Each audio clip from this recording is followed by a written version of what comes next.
بقات معاها حتى ولات ياسمين حريفيه في هذا الشيء ديال المناسبات والعراسات، ولا عارفه العرس كيفاش كيدار، كيفاش شكون اللي كيكون فيه، شكون اول واحد كيخدم في العرس، كيفاش كيخدموا العراسات، كيفاش الشيخات كيمشيو، كيفاش المغني، شكون المغني اللي كيتمناو يخدموا مع الشيخات، الصراع ديال المغنيين على الشيخات، الشيخات ديال الصراع ديال الشيخات مع المغنيين. يعني واحد العالم اخر دخلات ليه ياسمين وهي صغيره، حتى ولات بحال قلتي باترونه في هذا الميدان.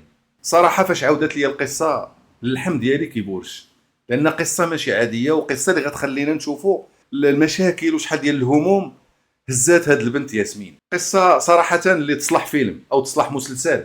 الا طلع لك هذا المحتوى ما كنتيش مابوني تابونا، ضروري تخلي ديك لايك وبارطاجي الفيديو باش الكل يستافد. ياسمين مات الام ديالها وهي عندها عامين، الاب ديالها غادي يتزوج بواحد السيده اخرى في ديك العروبيه اللي كانت كتكرفص على ياسمين، ما كتعتبرهاش بنتها. كانت واحد الانسانه حقوده، كانت واحد الانسانه شرانيه وما كتعرفش بينها وبين الله. دوزات العذاب على ديك البنت ياسمين. ياسمين كانت كتفكر امتى تنتحر، كتفكر تهرب، كتفكر دير اي حاجه غير ما تبقاش مع ديك الام. وكانت فاش كتجي عند باها وكتجرو وكتشكى عليه، دائما كتلقى الام عندها بزاف ديال المبررات وبزاف ديال الغميق على ديك البنت ياسمين، باش كتخليها مسكينه ديما مدمره وديما ما حاملاش راسها، وكبرات ببزاف ديال العقاد اللي كبروا معاها. حتى غتوصل كما قلت لكم 16 عام، غتعرف على داك الدري اللي كان كيسكن حداهم حتى هو. كانت هي عندها 16 عام وهو كانت عنده 22 عام. المهم غادي تغلط معاه، واحد لقيتها غتقول لي خصك دير معايا شي حل، وانا ما كرهتش غير تزوج بيا ونبقى خدامه عندكم في الدار، ندير اي حاجه تكرفصني امك، غير هذيك مرت برا بغيت غير امتى نخرج من عندها. غيواعدها وغيقول لها السيمانه الجايه غنجيب دارنا وغنجي وغنخطبك وغنتزوج بك وغادي نجيبك للدار، بس صافي ما تبقيش تعيشي المعاناه مع مرت باك. هي غادي تمشي توجد، غتقولها لدارهم، غتقول لهم فلان راه غيجي عندنا، غيقولوا لها راه ما عيط لنا حتى شي واحد. قالت لهم لا راه قال لي قوليها لداركم، راه النهار الفلاني غادي يجيو يخطبوني وداك الشيء. مرت باها فرحات وقالت الله بعدا غتزوج وتمشي عليا من هاد الدار هادي، ما بقيتش حامله نشوف وجهها.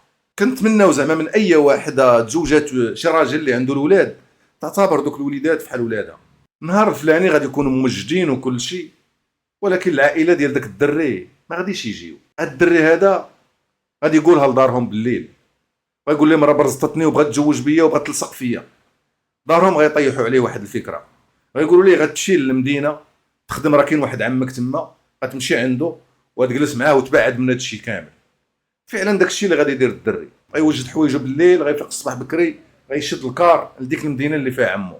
فاش ما جاش بالليل كتعيط ليه التليفون ديالو ما كيجاوبش، الغد ليه غادي تمشي عندهم لدارهم وغتدق على مو، غتقول لها السلام خالتي بخير، فين فلان؟ غتقول لها علاش يا بنتي؟ غتقول لها راه دار معايا باش تجيو تخطبوني، وراه هو اللي زعما تكرفص عليا، وانا راه خلاني ماشي ما بقيتش بنت، وخاصكم دير معايا شي حل كلميه ليا، انا ما فراسي والو يا بنتي. ولكن ولدي راه مشى عند عمو لواحد المدينه باش يخدم، وركزوا معايا واللي خذ شي كويس ديال اتاي ولا كويس ديال القهوه فحال هذا، عيش معايا الحياه وسمع القصه وخليني نمشي معاكم حتى الاخر، لان هذه القصه راه فيها شي حوايج راه باقا غادا وغتطلع احداث غاديين وغيتصاعدوا. اسمعوا مزيان. السيده بحال ياسمين بحال تصدمت، بحال شي واحد خو على شي سطل ديال الماء بارد. علاش؟ حيت فاش ما كانش موعدها كانت مسكينه كتقول امتى غيوعدني، ولكن فاش وعدها وقال لها نهار فلاني غادي نجي وغنجيب دارنا وصافي وكذا، راه حلمات حتى هي راه بنت صغيره. ودوك المناطق اغلبيه كانوا كيجوجوا بناتهم صغار على 16 عام 15 عام 17 عام. مازال دابا الحمد لله راه ما بقاش هذا الشيء، راه ولات دابا خصك تكون مينور وكذا. شحال هذه راه كان، والدليل هو راه والدينا كتلقاهم مزوجين على 12 عام. هادشي ما كانش فيه زعما شي حاجه اللي الدريه غتدمر مزيان، غتمشي تسد عليها، غتدخل الدار، غتشد هذيك مرت باها يا الشيطه، يا اللي خرجتي علينا خلينا ذبحنا جوج فرارج، يا اللي خرجتي علينا، يا اللي مشوهه بينا، يا اللي حنا تابعينك فحال مسطين. وديك الدريه مسكينه ما كتكرهش تشد شي حاجه وتهز هذيك المراه وتقتلها بداك الحقد اللي عندها عليها، وبقات عليها بالهضره وكتحشي لها في الهضره ودير فيها وتعير فيها. هذيك الدريه مسكينه ما كرهاتش ديك الساعه تنتحر. غطيح على ياسمين واحد الفكره، يا انها بالليل غتخرج وغتمشي الطريق وغتمشي لديك المدينه تقلب عليه فين قالوا ليها في الحي اللي ساكن فيه عم هذاك الدري. داكشي اللي غدير غتجمع واحد الصويك ديالها، غتمشي لباها تقلب ليه الصاك ديالو، غتجبد شي فلوس باش تركب وغتخرج غتشد الطريق من داك الدوار اللي ساكنين فيه، غتضرب 5 كيلومتر على رجليها مع الجوج ديال الليل، وغاده مسكينه وخايفه وكتقول غيتلقى ليا شي واحد غيتكرفسوا عليا غيديروا ليا، بداك الخوف. هذيك المسافه باش تمشي فيها وعندك 16 عام والليل والعروبيه والخلا وكتسمع الصوت ديال الكلاب والصوت النسر، راه داك الشيء راه صعيب. هذوك الجبال راكم عارفين دوك المناطق. المهم غتوصل للفيلاج، وهي غاده لديك المدينه اللي كانت بعيده على البلاصه اللي عندهم هما ب 500 كيلومتر. غتبقى خاصها شي حاجه باش تكمل فلوس الكار، ما عندهاش. واحد الدري ان جون كيبان حتى هو ود الوقت غيشوف هذاك المنظر ديال باغي يقطع عليها وكيقول لها ما عندكش فلوس هادي، ويقول لي خويا شحال خاصها؟ قال لي خاصها قاده. قال لي صافي هاك عشيري ما تخممش صافي. قالت لي شكرا اخويا. قال لها ماشي مشكل، فين غاده انت؟ قال لها صافي نطلع. قلت له قال لها مرحبا اختي هانيه، هادشي كنديروا الخير، حتى حنايا راه هادشي راه فينا حنايا، راه نديروا الخير كنوقفوا مع بنادم، ترى تنعاونوا حنا البراني اختي. معايا وركزوا معايا مزيان في لي ديتاي ديال القصه. غادي تركب معاه، غادي تعاود ليه القصه ديالو في الطريق. هو غينزل 250 كيلومتر، غينزل في ديك المدينه، هي مازال خاصها تكمل 250 كيلومتر اخرى. اش غيدير لها هاد الدري هذا؟ غادي يقنعها بانها غتنزل وغتكون معاه بخير وغيتزوج بها، وانت بنت زوينه وانت ما خاصش بنادم يدير لك هاد الشيء، لان عاودت ليه القصه ديالو بلي ديتاي. وقال لها شوفي غتجلسي معايا، عجبك الحال مع دارنا ومع هادي مرحبا، ما عجبكش الحال ما عجبكش الحال نديك عند تقلبي على داك مول الفعله فين اي مدينه نديك ليها. الدريه راه كنقول لكم عندها 16 عام، يعني مسكينه راه عايشه الخوف من اي حاجه حداها. غادي ينزلها، غادي يشدوا طاكسي، غادي يدخلها اخيب حي في ديك المدينه، دوك الاحياء الخايبه اللي ديما المطايفات، ديما الروينه، ديما الناس ديما مرونه. هي داخله كتشوف داك الشيء وكترعد، فاهمه والو. الرياء كتشوف هاد السيد عطاها الامان، حسات بالامان معاه. غيدخلها لدارهم، غيطلع على واحد السطح يحطها في واحد البيت ويقول لها سمعي انت دابا راه ما عندك فين تخرجي، انت راه غتبقاي هنا عايشه معايا واكله شاربه، ولكن راه ما تخرجيش من هذا البيت. كتقول لي خويا انا راه باغي نمشي نقلب على هادي، ولاش دير لي بحال هكا؟ وبقات كطلب وتبوس لي في رجليه وتبوس لي في يديه، ويعطيها واحد تستد بوت. بقاش تكثري معايا الهضره. نزل قالت لي امو مال هذيك؟ قال لها شوف ما تهضريش معايا، هذيك راه عشيرتي غتعيش معايا تما، راه ما غتنزل عندكم ما والو، صافي راه غتعيش معايا تما. ديك البيت راه فيه طواليت فيه كل شيء، الوالده صافي قلبي عليا. هاد الدري هذا غيكون بزناز كبير وداخل خارج الحبس وتا هو مرونها. هادشي اللي دار لهاد الدريه راه هذا راه بالنسبه ليه الحلاوه عادي. غيبقى يتكرفس عليها حتى جنسيا، يعني غيعذب هذيك الدريه وما غيخرجهاش من داك البيت. كيجيب لها الماكله، كيحط لها الماكله، كيسد عليها في داك البيت، عندها طواليت عندها بيت مسكينه. ولات كتقول يا ربي واش انا في الحبس، يا ربي بغيت نخرج. هذاك الدري ما غاديش يكتفي هنا ويقول دريه عندي كنستغلها، لا، غيبدا يجيب صحابو بالفلوس ويشدوا الصف في السطح ويدخل عليها بالواحد بالواحد. كان مسكينه كيدخل عليها بعض المره 4 5. واحد النهار كتعاود قالت لك 10 اللي دخلوا عليها، وكلهم مسطين، عندهم مسطين راكم عارفين. بغيت غير نخرج، كانت كتقول الى لقيت الحل ليا الغفله غادي نتلاح من شي نموت وما نبقاش هنا. حتى لواحد النهار غيكون عندها الزهر، غادي تبان ليه، غيخلي ليها الباب محلول باش يهبط يجيب شي لعيبه، غادي تخرج كتجري من السطاح، بغات تلاح من اي بلاصه، ما قصداتش الزنقه الديور، لا، بغات غير تطلع من السطح تلاح تموت. غتبقى مضاربه، الحيط ديال السطح كان عالي، بقات مضاربه ما قدراتش، جابت واحد الصندوق ديال الخضره لقاتو تما حطاتو، بدات مطايفه كطلع والو، جابت واحد اللعيبه اخرى يلا قربت طلع، وهي طيح هو يطلع، هو يشدها هو يشندخها، جندخها ودخلها لذاك البيت وسد عليها. وبقى كيدير داكشي اللي كيديرو، لا هو لا صحابه، حتى غدوز عام، غتولي عندها 17 عام وهي عايشه في بيت في السطح. كي غتخرج هاد الدريه الا خرجت حيه من تما كي غتخرج نفسيا. شي حاجه اللي راه ما يتقبلهاش العقل. شتي داكشي بخاطرك وخايب، ما بالك بالعنف وصحه والترهيب. شي حاجه اللي صعيبه. حتى لواحد النهار جلسات كتبكي كتطلب الله، يا ربي يا ربي اسمح لي، يا ربي اسمح لي، يا ربي خرجني من هنا، يا ربي خرجني من هنا. بقات كدعي كدعي كدعي كدعي، غتوصل لجوج ديال الليل. غادي تجي غتشوف شي واحد كيحل الباب بالزربه، طاط كيحل في داكشي السوارت وداكشي كيحل مضارب. غتشوف هي غتقول هذا شي عاوتاني ما شنو واقع، جايب لي شي وحدين ولا شي حاجه مسكينه بدات كتطلب الله. غتحل غتلقى امو، غتقول لها زيدي زيدي زيدي، غتقول لها شنو خالتي ندير لكم انا؟ بدات كتبكي مسكينه، قالت لها لا لا لا بغا نعتقك منه، بغا نعتقك منه، زيدي زيدي. قالت لها حوايج، قالت لها زيدي زيدي زيدي، ويتخرجها بطاطا مع الدروج الطن. قالت لها ما تدوريش ما تدوريش، ما تبقايش ترجعينا، سيري هاكي. وتعطيها واحد 1000 ريال، قالت لها 50 درهم خذي شي حاجه سيري لداركم، سيري ما تبقايش تدورينا. قلت هاد الدري علاش دارت هاد الشيء؟ حيت ما تقدرش دير هاد الشيء كون كان هو باقي. هو شدوه البوليس بواحد الكميه ديال المخدرات، وكانوا غيجيو يقلبوا الدار وغيلقاو ديك الدريه وغيلقاوهم خطات في دريه وغيغرقوه. وصلت الهضره مو دغيا طات حيداتها خرجاتها مشات في حالاتها. غتبقى غاده مع الجوج ديال الليل، خرجات لذاك الحي ما فاهمه والو، دريه بنت العروبيه كيبان لها البني كيبان لها بنادم. ها الجنوي الدراري ديال الدرب بداو كيشوفوا فيها هذه برانيه، بغا يدخلها شي واحد ويتخرج موت الدري وتقول لهم حتى واحد ما يقيسها المشاكل، مش زعما بعدو من واحد ما يقيسها. ومشات معاها جراتها تخرجاتها، وقفها الطاكسي، وقف الطاكسي ركباتها، قالت لها سيري تحيدي من هنا.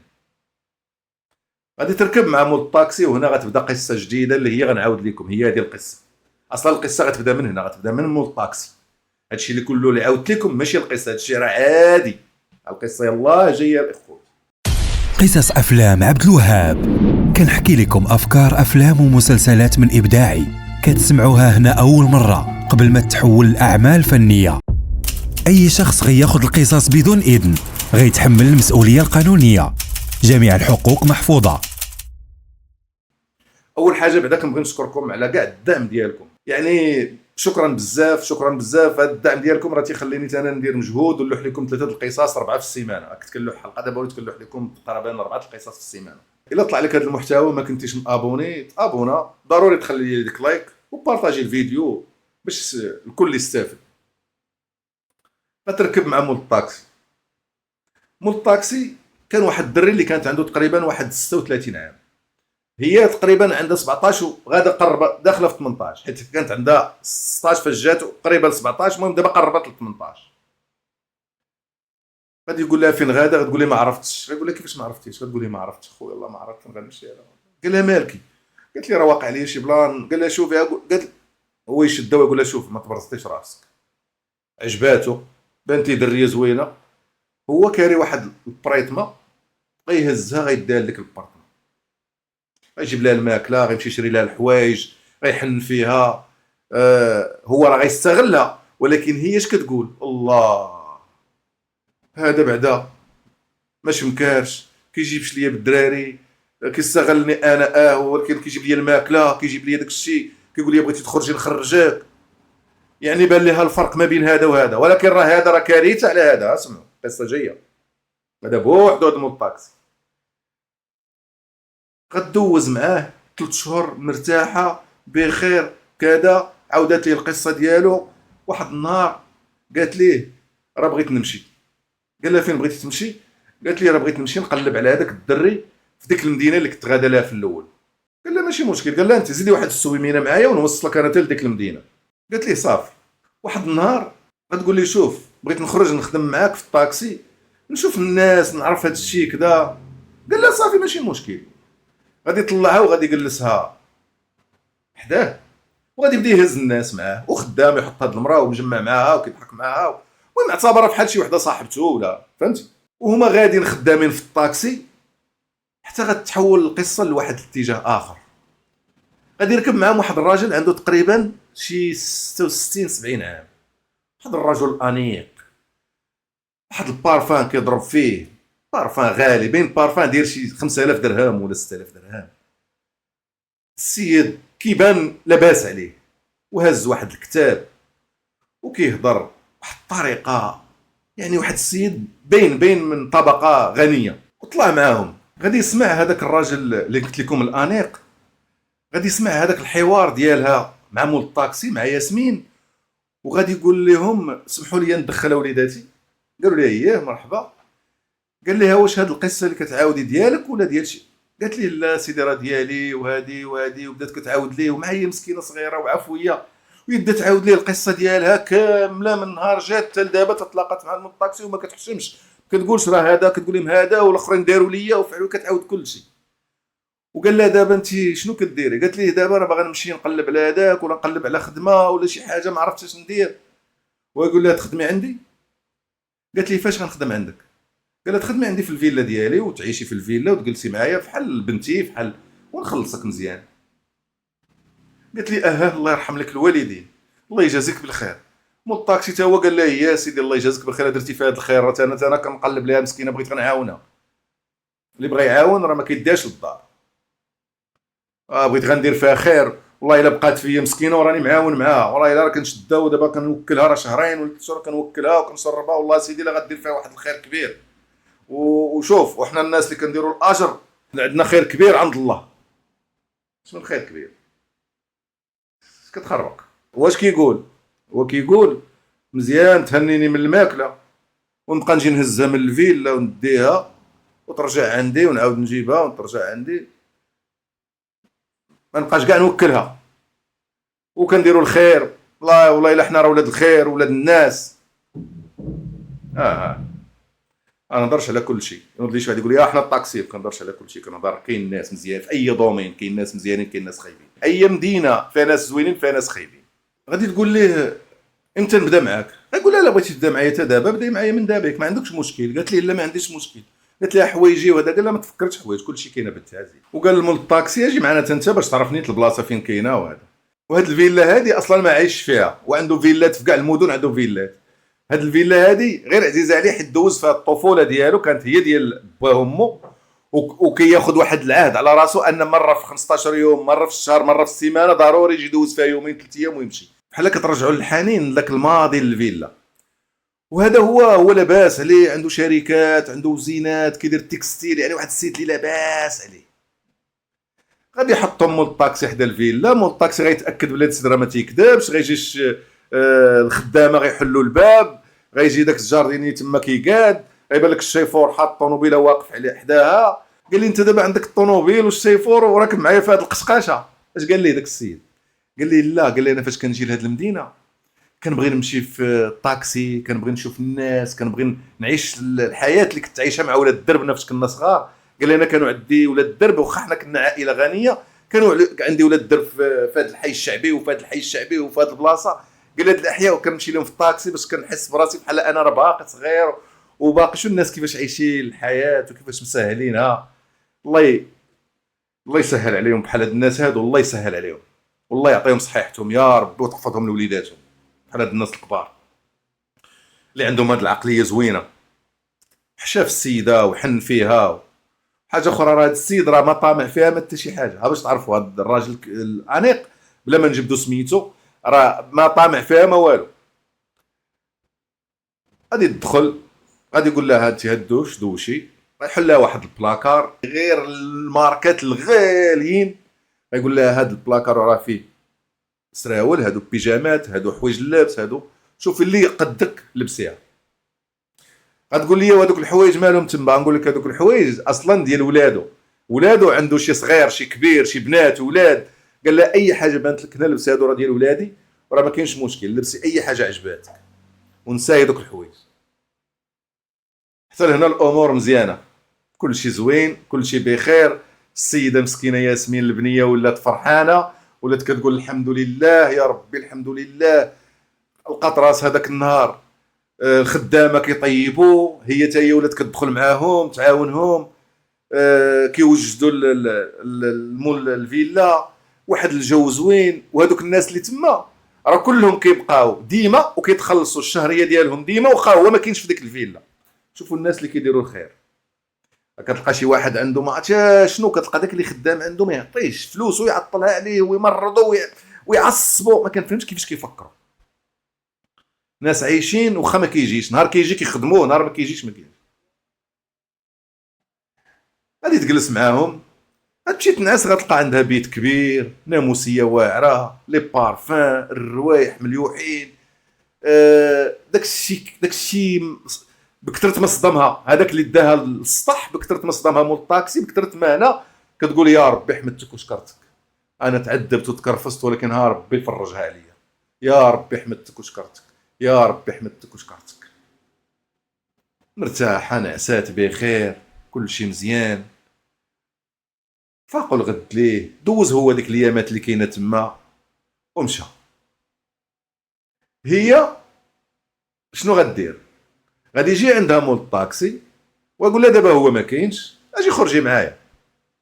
غادي يبدا يخرجها، يخرج معاها، يمشي يديها للدار، يمشي يجلسها في شي بلاصه، مهم كيديها يرجعها للفيلا، كيرجعها للفيلا. غادي تضرب المده ديال شي 4 شهور بحال هكا، كيجي يومين 3 ايام 4 ايام ويمشي، كيجي كل سيمانه كل 15 يوم، كيجي يجلس يومين 3 ايام 4 ايام ويمشي، بحال هكا عايش حياته. غدوز 4 شهور بحال هكا، حتى لواحد النهار اللي غيكونوا الناس اللي خدامين في ديك الفيلا كاملين كيجمعوا في حوايجهم وكيجمعوا في داكشي اللي عندهم تما، وسولاتهم قالت لهم مالكم؟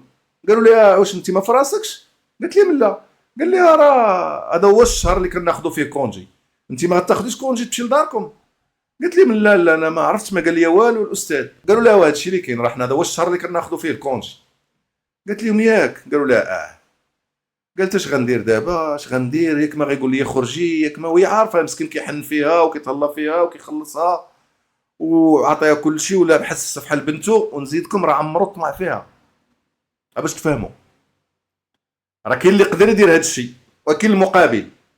غادي يجي داك النهار استاذ، غتدخل غتسلم عليه وهادي وكذا، وجايب طوموبيلتو، تا الشيفور عاطيه كونجي، جايب طوموبيلتو هو اللي صايقها. غادي يوقف، غيدخل، غتسلم عليه، غتقول ليه راه ما عرفتش انا كونجي، وهادي قالوا لي، وهادي قال لا لا انت نعرفك، انت الا بغيتي كونجي راه كنت قلتيها لي، لو بغيتي لداركم ولا اي حاجه راه عندك قلت لي لا انا ما عندي فين نمشي، انا غادي نبقى معاك انت. هادي قال لا صافي بقاي معايا. غيقول لها هبط لي واحد جوج سيكان راهم في الطوموبيل، غادي تهز واحد جوج سيكان، غيجوها ثقال شويه، المهم غتهز الاول غتدخلو، غتهز الثاني غتدخلو، تحطهم لي في بيت الناس ويعيط لها. قال لها ياسمين اجا بنتي، قال لها انا راه داير فيك الثقه، هاد الفلوس هادو انا غادي نحطهم هنا، وهاد البيت هذا فاش يجيو اللي خدامين حتى واحد ما يوصلوا، الساروت عندك انت بوحدك. قالت لي شكرا شكرا، واش فلوس بزاف؟ ويحل لها السيكان، كل صاك فيه 300 مليون، يعني 600 مليون في المجموع.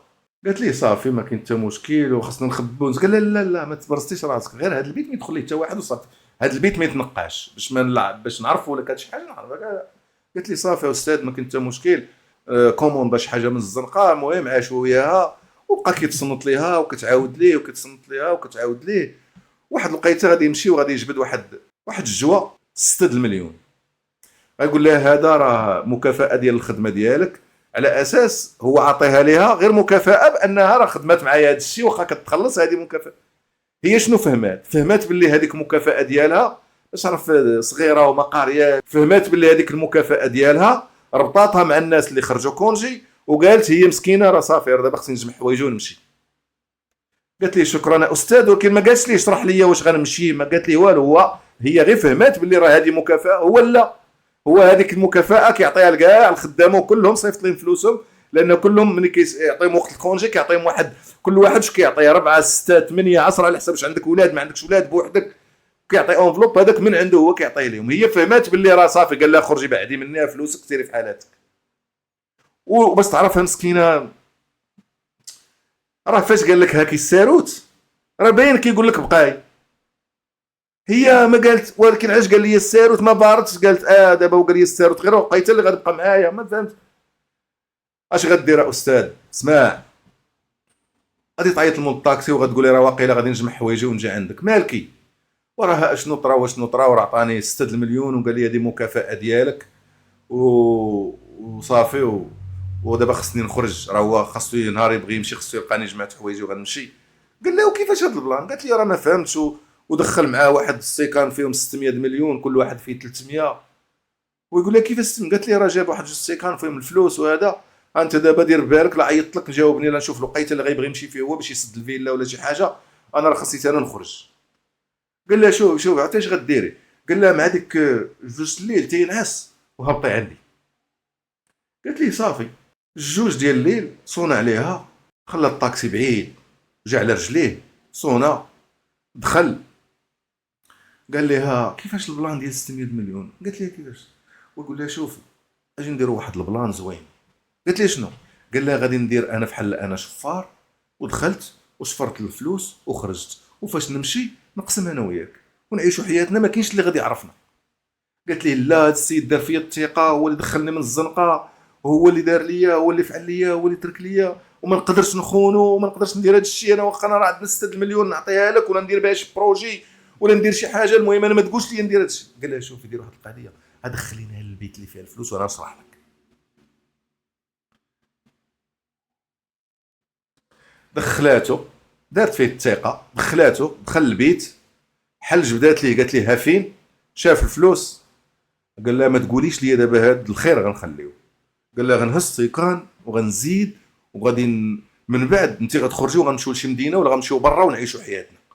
قالت لي لا ما تقولش هاد الشيء هذا، الاستاذ سمع شي حاجه. خرج دخل كيجري، الاخر يلاه ها السيقان غادي بهم، بان ليه الاستاذ جاي، هز واحد الفاز كان تما ويضرب الاستاذ باق على الراس ديالو، الاستاذ طاح في البلاصه. اش غندير ماش غندير، واش درتي مسخوط الوالدين، قلت لك ما ديرش هاد الشيء انت غتصيفطنا للحبس. قال لها صافي شوفي انت غيجيو البوليس غادي ديري راسك بانك دخل شفار وضربو وهرب وهذا الشيء. قالت لي لا لا لا لا لا لا انا ما نبقاش هنا، لا غنبقى انا راه غيصرفقوني هاد التصرفيقه غنقول لهم كل شيء. لا لا لا لا لا لا لا. قال له اش غديري؟ يلا معايا. سدو، هزو الفلوس، ركبها في الطاكسي، مشى بها، غادي غادي غادي غادي غادي غادي غادي غادي غادي غادي تخرج لواحد الخلا بعيد، الخلا واخا الطاكسي راه ما كيفوتش هذيك البلاصه لانه محسوب على ديك المدينه، ما كيخرجش المدار القروي، كيبقى دائما في المدار الحضاري، ولكن هو ريسك من واحد العربيات ودخل. قالت لي فين غادي؟ قال لها غنمشيو نخبيو هاد الفلوس باش لكات شي حاجه. قالت لي فين؟ قال لها تبعيني. غيديها لواحد الخلا، غيقول لها نزلي دابا باش نحفروا ونحطوا الفلوس، غادي تنزل غيغفلها غيسد الطاكسي وغيدير فت وغيزيد وغيخليها في ديك الخلا. واش هادي ياسمين مسكينه مكتوب على هاد الشيء؟ واش هادي ياسمين غتبقى تعيش مسكينه المعاناه؟ مسكينه غادي تبقى جايه وخايفه وكتراعد، ما عرفات واش تمشي عند البوليس، لا مشات عند البوليس شفروا هربوا لاحه، ما عرفات واش ترجع للفيلا وتقول لي مرات اتفقت انا وياه وما غيتيقوش، يقول لها هي راه ما كانتش باغاش دخلتيه لذاك البيت، لان الشيطان ديال مول الطاكسي بقى كيوسوس لها. غتبقى غادا حتى غتبان لها واحد الستاسيون كتخدم 24 ساعه في الطريق بعيده غير الضو ديالها والشعار ديالها الاسم ديالها فيه الضو. دخلات وصدق الحرط، رجليها كلهم ولاو عامرين دم بداك الشوك اللي كاين في ديك الطريق. خرجات لديك الستاسيون، مع دخلات للستاسيون باينه مسكينه فحالها ومضروبه فحال الناس بقاو كيشوفوا هذوك اللي خدامين تما، قالوا لها مالكي، وكتبان لابسه مزيان حيت اللبس اللي ولا عندها لبس ديال الناس اللي لاباس عليهم، ولابسه بيجامه زعما ماركه. غادي تشوفها واحد السيده كتخدم شيخه، كانت باغا دير ليسونس في ديك الستاسيون، كانت يلاه سالات شي سهره ودايزه من تما وبغات دير، وهي تشوفها وهي تقول بانت لها مسكينه ماشي، قالت لها اجي، لا قالت لها اجي، قالت لها مالكي، قالت لها راه عندي مشكل اختي، عندي مشكل، قالت لها عافاك عاونيني، طلعي. طلعتها وهي داها معاها للدار، قالت لها شوفي ما تكذبيش عليا، غتعاودي ليا حياتك كامله من الاول. وهي تعاود لها حياتها من نهار تزادت حتى وصلت لهذيك الستاسيون. هذيك الشيخه غتبقى فيها بزاف وغتقول لها شوفي انت دابا من اليوم اعتبري راسك انك بنتي وغتعيشي معايا على اساس بنتي. بدات نقاتها، شرات هي حوايج، لبساتها، ولات كديها معاها للمناسبات. هي كانت خدامه مع واحد المغني اللي كان مشهور، كانت شيخه معاه، وغتبدا ديها معاها للحفلات ديالها والعراسات والمناسبات، هي اللي كتشد ليها الصاك فيه باكيت الكارو، وتبغي تكمي كدور لها كارو كتعطيها تكمي، بغات تشرب كتمشي عند القريعه ديالها كتخوي لها كويس تشرب وتدوروا لها من شي بلاصه تشربوا ترجع تشطاح. المهم هي داك بحال قلتي المساعده ديالها، وكتقول لهم بنتي هذه راه بنتي، راه عارفينها ولكن كتقول لهم هذه راه ماشي خدامه عندي، هذه بنتي. بقات معاها حتى ولات ياسمين حريفيه في هذا الشيء ديال المناسبات والعراسات، ولات عارفه العرس كيفاش كيدار، كيفاش شكون اللي كيكون فيه، شكون اول واحد كيخدم في العرس، كيفاش كيخدموا العراسات، كيفاش الشيخات كيمشيو، كيفاش المغني، شكون المغني اللي كيتمناو يخدموا مع الشيخات، الصراع ديال المغنيين على الشيخات، الشيخات ديال الصراع ديال الشيخات مع المغنيين. يعني واحد العالم اخر دخلات ليه ياسمين وهي صغيره، حتى ولات بحال قلتي باترونه في هذا الميدان. وهنا ياسمين غادا تعلمها الشيخه امها الشطيح، وغتقول لها انت غتكوني هي الخلف ديالي، لان امها كانت شيخه ديال بصح، كان عندها الغناء والشطيح. كاين دابا الشيخه اللي كتشطح ما كتغنيش، كاين الشيخه اللي كتشطح وتغني، هذه كتكون متميزه، تقدر تكورالي مع المغني، تقدر غدا تخرجها مع دوك المغنيين اللي ماشي اللي خدامه مع امها. المغني اللي خدامه مع امها ما تقدرش تخدم معاه لان باقا ما واصلاش لذاك النيفو، بدات كتخدمها مع دوك المغنيين بي والسي، بدات كتخرج كتشطح معاهم كتشطح. السيده مع زوينه وبوغوسه وتعلمات الشطيح، وهي جايه من واحد المنطقه اللي قلت لكم اللي كيكونوا هنا حمرين وهنا زعر، يعني عندهم هذوك الحركات عندهم في الدم. واحد الوقيته غدا تميز ياسمين في الشطيح ما بين الشيخات اللي كاينين في كاتيجوري بي وكاتيجوري سي. غتبقى كتدرج حتى واحد الوقيته هذيك الشيخه اللي كتقول لها امي اللي هي اللي بقات معاها غادي تمرض وما غتبقاش تقدر تخدم مع داك المغني. وهنا هذاك المغني اللي مشهور غادي يجيب ياسمين تخدم في بلاصه امها، اللي ماشي امها ولكن في بلاصتها. وهنا غيلعب على اعلاميا، غيقول هذه راه جاب بنتها في بلاصتها ولعب اعلاميا، ولاو الناس باغيين يشوفوا بنتها، ولاو الناس باغيين يشوفوا بنت هذيك الشيخه اللي ولات في بلاصتها. بداو مواقع التواصل الاجتماعي كيهضروا عليها بزاف، بدات كتشهر، بداو كيجيو يسولوها، بداو كيجيو يهضروا معاها. واحد لقيتها وهي تولي من بين احسن الشيخات اللي كاينين اللي كيتمناهم اي مغني مشهور يجيبها تخدم معاه. هنا ياسمين غتدخل الفلوس بزاف وغتشري طونوبيل، وهذيك اللي رباتها الشيخه وعلماتها غتولي هي اللي مقابلاها، هي اللي دايره لها الخدامه، هي اللي كتخلص لها كل شيء، تجيب لها الدواء، يعني كتعتبرها فريمون فحال امها. وهنا غيكون الوقت اللي داز ما بين فاش غدرها مول الطاكسي ولدابا غتكون دازت عليها 18 عام. يعني ياسمين كبرات ولات مشهوره ولات معروفه، وبدلات السميه ديال ياسمين حيت ما قالت لها ما ديريش سميتك، سمات راسها واحد السميه بلا ما نقولوها، وبدات خدامه ولات دارت فلوس، شرات الديور، شرات فيلا، ولاو الناس ولاو دوك اللي لاباس عليهم كيتمناو غير ياسمين تجلس معاهم، كثرت الشهره والزين اللي عندها والشطيح ديالها وداك الشيء. واحد النهار غاده في طوموبيلتها، هو يبان ليها شكون؟ بان ليها مول الطاكسي راكب على طوموبيله واعره في النيفو ديالها، وهي دير ليه بحال هكا، ضحكات معاه، ضحك معاها. فين؟